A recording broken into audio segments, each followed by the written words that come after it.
Hello, my name is Jonah Primo, and welcome to the Overexamined Life, where we draw bite-sized wisdom from the world's wisest people and attempt to apply it to everyday life and situations. And today, I'm going to talk about philosophies that you can use to feel okay about things going terribly wrong. After my last day of work in December, I turned off my computer and I jumped into a car with my mates and started driving up the coast of New South Wales. We found a beautiful, quiet beach. We tore off our clothes and jumped into the ocean. And with my eyes wide and the water sparkling, I sprinted and dived beneath the white water right onto a big orange jellyfish. And its little tentacles wrapped around my elbow, and it hurt like hell. And to my shame, after building up this moment, my first reaction was, God damn it, I knew I should have just stayed inside. Anyway, out I popped quick smart and collapsed onto the beach. And it was a really lucky thing I had so many friends around, because to sterilize a sting of this size really did require a lot of wee. It was certainly something to behold for passers-by. I'm joking if that's not obvious. I didn't let anyone wee on me until we got back to the privacy of our house. I in fact opted for the less exciting but more civilized treatment of hot water and ibuprofen. Anyway, the sting stung. But it seemed fine, and we ended up having a great evening. And then in the middle of the night, I woke up in a pool of sweat with a fairly gnarly fever. And suddenly I was worried that this was perhaps a more sinister jellyfish than I had realized, and I should have called a poison line or something. My fever turned into chills, I didn't get any sleep, and I resolved to panic if it wasn't gone by the morning. And in the morning, I got a text on a chat group that I had just been to a dinner party with, which said, "Is anyone else feeling sick?" There was an instant reply from someone else. "Yep, just tested positive for COVID." Instant reply from someone else. "Me too." I got myself a test, and sure enough, it didn't read toxic jellyfish sting, but the thick red line we've all seen, positive for COVID.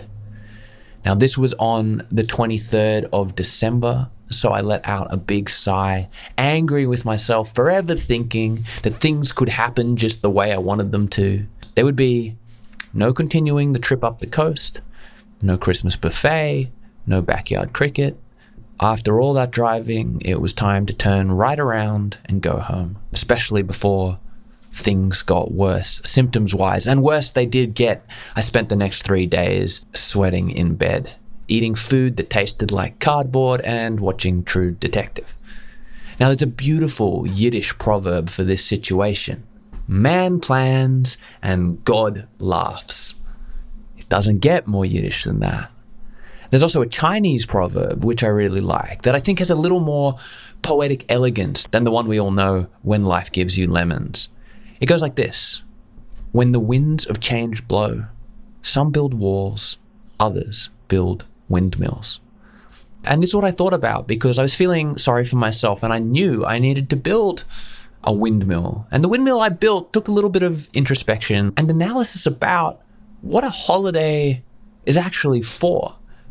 And what I realized was that what I really wanted in a holiday wasn't necessarily to do the specific activities I had hoped to do, but the core experience I was searching for was just to stop doing what I normally do, to just turn things off in my mind so that I wasn't studying or analyzing, but simply existing as a human without responsibilities. And I realized that COVID, in fact, was going to do an excellent job of facilitating that experience. Because when you have a bad fever, you actually can't think about the future, and you're too weak to work, and you're too uncomfortable to have the privilege of fantasizing about all the successes you will earn, or problems you will conquer, or regretting the mistakes you've made. You are forced, with a COVID crowbar, to be present in the moment. And even though that moment sucks, it's a strangely mindful experience. Now is in fact all you have capacity for. And it gave me, in a twisted kind of way, a sort of gratitude for feeling so sick. This sickness was freedom. It wasn't the type of freedom I thought I was going to get, getting drunk on the beach with my favorite people and a footy. But it was the same break of routine, the same wrench in the cogs that I needed. And so my plans collapsed. But it's one of those things where if you think about it, if you don't hold on to the self-pity, you can have all your plans collapse around you and just not feel that upset, maybe even grateful. The physical suffering COVID causes is not optional, but the emotional suffering is. I'm Jonah Primo. This is the Overexamined Life. See you next time.